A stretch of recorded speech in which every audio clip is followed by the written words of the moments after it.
Alright boys, so I just logged into Destiny 2 and the very first message I saw was build crafting evolved. And the fact that Bungie even has the audacity to put this in front of my face after removing powerful friends, removing Radiant Light, removing Quick Charge, and completely ruining so many people's builds is just mind-blowing to me. Now, am I just going to sit back and do nothing while everybody's build is messed up? Absolutely not. I can't bring back powerful friends, I can't bring back Quick Charge, and I definitely cannot bring back Radiant Lights, but what I can do is show you guys the best armor farms in the game and how to get those triple 100 stats back in Lightfall now that Bungie pretty much cooked it for everybody.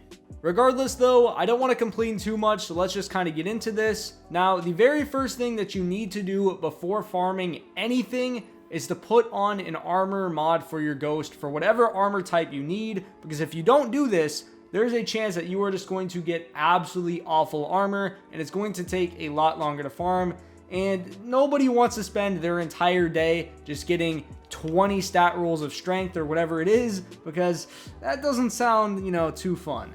Anyways though, the first method I'm going to show you guys is probably the hardest one to do, but it does also reward the best armor, and that is going to be Master Grasp of Everest. Now at this point of the season, I'm not going to say it's almost impossible to do, but it is really, really hard. You're going to need a very good team, so maybe you wait a little bit longer throughout the season to do this. But if you do get it done and you do get good Artifice armor, they also do have that additional +3 stat, so you can put +3 discipline, +3 mobility, +3 recuv, literally whatever you want. That is the benefit of farming Artifice armor. So while the activity is really, really hard, if you can get it done, I definitely would recommend doing that first. And the same kind of thing does go for the Duality Dungeon, because you can also get Artifice armor and it's also going to be very, very hard to do.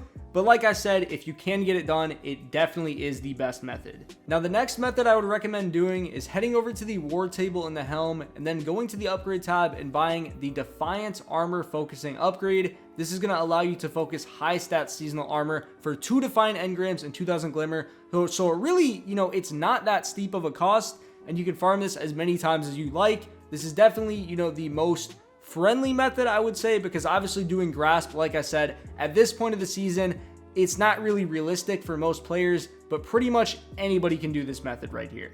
And if it's not letting you focus something, it's because you don't yet have that armor piece unlocked. So what I would recommend doing is just turning in Defiant engrams until you get it. I wouldn't really recommend wasting your time with a seasonal activity unless it is your only option and you don't have any engrams, because it's really boring. It takes like 15 to 20 minutes and it's just not the most efficient thing to farm. Another thing literally everybody can do is just check the vendors that still sell armor, because sometimes they have some pieces with really good distribution. Now Ada right here, she usually does not have anything good. I mean, this Warlock chest piece maybe is decent if you like that distribution, but Ada, she really never has anything good. On the other hand, Xur sometimes brings some absolutely juiced legendary armor, so make sure you're looking out for that, because it's literally free. Does it really hurt you to check Xur's inventory every week? Not really. Speaking of vendors, when you play things like the Crucible, Gambit, or Strikes, you obviously do get a lot of engrams piling up. Now, here's another tip, which this doesn't exactly give you the best stat roll armor, but it does give you a chance. Now, when you stack up these Crucible engrams, what you guys should always be doing is turning them in for this armor right here, or I think this armor is the same price. The Wing Theorem armor, for whatever reason, is also, wait, this is all, whoa, hold up, why are these 1 engram and this is 3? Okay, you know what? Who knows?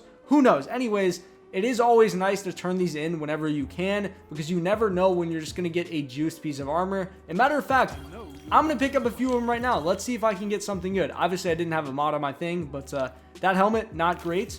These gauntlets, really bad. And then this chest piece, also really terrible. So most of the time, you're not going to get anything really good. I think all of those are 52 stat rolls, but every once in a blue moon, you will get a juiced piece of armor, so definitely do keep on the lookout for that. Now on to the next method. A lot of people are not going to like this one, but it's playing Trials of Osiris and then turning your engrams in for armor. Now like I said, a lot of people not going to be too fond of this one, because you do have to play Trials, and Trials is just not the most rewarding thing in the world. But, we do have a new SMG this season that is really, really good, and we also do have Astral back, so, if you're not a Trials player, I would highly recommend getting into it now, because we actually have good loot to grind for the first time in, honestly, I don't know how long. Oh yeah, on the topic of trials, I can't really show you guys this because he's not here right now. Another PvP thing you can do is play Iron Banner whenever Lord Saladin is here, and you're going to get a lot of 60 plus stat roll armors, which, I mean, I know not a lot of you guys like PvP because PvP's been neglected for pretty much like over a year now, but Lord Saladin, most of you guys are going to play Iron Banner anyway for your pinnacles, so you might as well take advantage of it by throwing on that ghost mod and then maybe getting lucky with a few armor pieces here and there. Now, after Iron Banner, there are still two methods that are worth doing. One is doing master raids because they do drop you very high stat roll armor, but I know not a lot of people are going to be farming this because master raids aren't exactly, the most casual thing to do, and I know a lot of you guys probably don't do master raids, and if that's not you, that's fine, because there is also one very, very good method, and I kind of saved the best for last. It's going to be farming the boss in Pit of Heresy. Now, obviously, you can't do this when it's not in rotation, which does kind of suck, but every time you kill the boss when Pit is in rotation, you will get a guaranteed very high stat roll armor piece, and you can keep doing that over and over and over as many times as you'd like.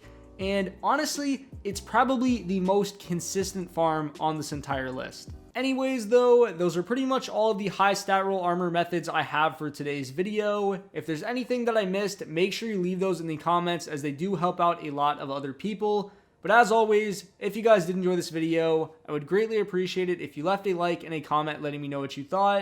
And if you're new around here, it never hurts to hit that subscribe button. Anyways, it's been Gravely. Peace.